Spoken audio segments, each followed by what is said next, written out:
সোনার বাংলাদেশে এটা স্বাধীনতা হরণ, বললেন কাদের সিদ্দিকী। পিলখানা হত্যাযজ্ঞের সুস্থ তদন্ত হওয়া উচিত, বললেন সোহেল তাজ। আকার বাড়ছে অন্তর্বর্তী সরকারের। সোনার বাংলাদেশে এটা স্বাধীনতা হরণ, বললেন কাদের সিদ্দিকী। বাংলাদেশের স্বাধীনতায় আমার রক্ত আছে, আমি রুখে না দাঁড়ালে অনেক সন্তান তাদের পিতৃ পরিচয় পেত না। হামলার পর বলেন ক্ষুদ্র মুক্তিযোদ্ধা। শোক দিবসে ধানমন্ডি 32 নম্বরে শ্রদ্ধা জানাতে যাওয়া কয়েকজনকে পেটানোর পর বেঁধে রাখা হয়। জাতীয় শোক দিবসে জাতির পিতা বঙ্গবন্ধু শেখ মুজিবুর রহমানের প্রতি শ্রদ্ধা জানাতে ধানমন্ডি 32 নম্বর বাড়িতে যাওয়া নেতাকর্মীদের বেঁধে নির্যাতনে স্বাধীনতা হরণ বলে মনে করছেন মুক্তিযুদ্ধের বীর আব্দুল কাদের সিদ্দিকী।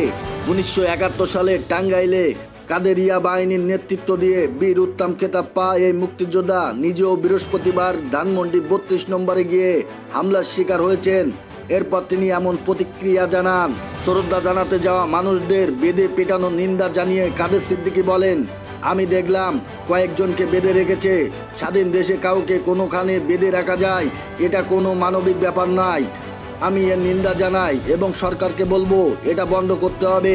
2008 সালে সেনা নিমন্ত্রিত তত্ত্বাবধায়ক সরকারের আমলে হাইকোর্টের আদেশে 15ই আগস্ট বঙ্গবন্ধুকে সপরিবারে হত্যার দিনটি জাতীয় শোক দিবস হিসেবে পালন হলেও সেই ধারাবাহিকতায় এখন ছেদ পড়েছে। পিলখানা হত্যাযজ্ঞের সুস্থ তদন্ত হওয়া উচিত, বললেন সোহেল তাজ। সত্য বলার সময় এসেছে উল্লেখ করে সাবেক স্বরাষ্ট্র প্রতিমন্ত্রী ও বাংলাদেশ প্রথম প্রধানমন্ত্রী তাজউদ্দিন আহমেদের ছেলে তানজিম আহমেদ সোহেল তাজ বলেছেন, সত্যই হচ্ছে সবচেয়ে বড় শক্তি। পিলখানা হত্যাযজ্ঞের সুস্থ তদন্ত হওয়া উচিত। ভবিষ্যতে পুনঃতদন্ত হলে আমার অভিজ্ঞতা ও পর্যবেক্ষণগুলো বলতে চাই। বৃহস্পতিবার 15ই আগস্ট বিকেলে নিজের ভেরিফাইড ফেসবুক পেজে তিনি এসব কথা বলেন। সোহেল তাজ লিখেছেন, সত্য বলার সময় এসেছে। সত্যই হচ্ছে সবচেয়ে বড় শক্তি। একজন মানুষের সবচেয়ে বড় সম্বল হচ্ছে তার আত্মসম্মান, তার মর্যাদা, এবং সত্যই হচ্ছে সবচেয়ে বড় হাতিয়ার আর ঢাল। বিডিআর বিদ্রোহের সময় স্বরাষ্ট্রমন্ত্রী ছিলেন সাহারা খাতুন আর স্বরাষ্ট্র প্রতিমন্ত্রী ছিলেন সোহেল তাজ। অভিযোগ ওঠে পিলখানা ট্র্যাজেডির ঘটনায় পরিকল্পনায় যুক্ত ছিলেন সোহেল তাজও। যদিও সোহেল তাজের পক্ষ থেকে দাবি করা হয় ঘটনার সময় তিনি দেশের বাইরে ছিলেন।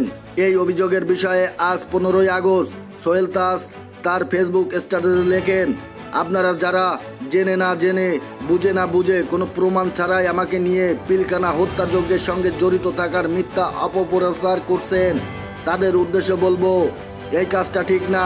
আমিও বাংলাদেশের সব বিবেকবান মানুষের মতো স্তম্ভ হয়েছিলাম, আমিও মানসিকভাবে মর্মাহত হয়েছিলাম।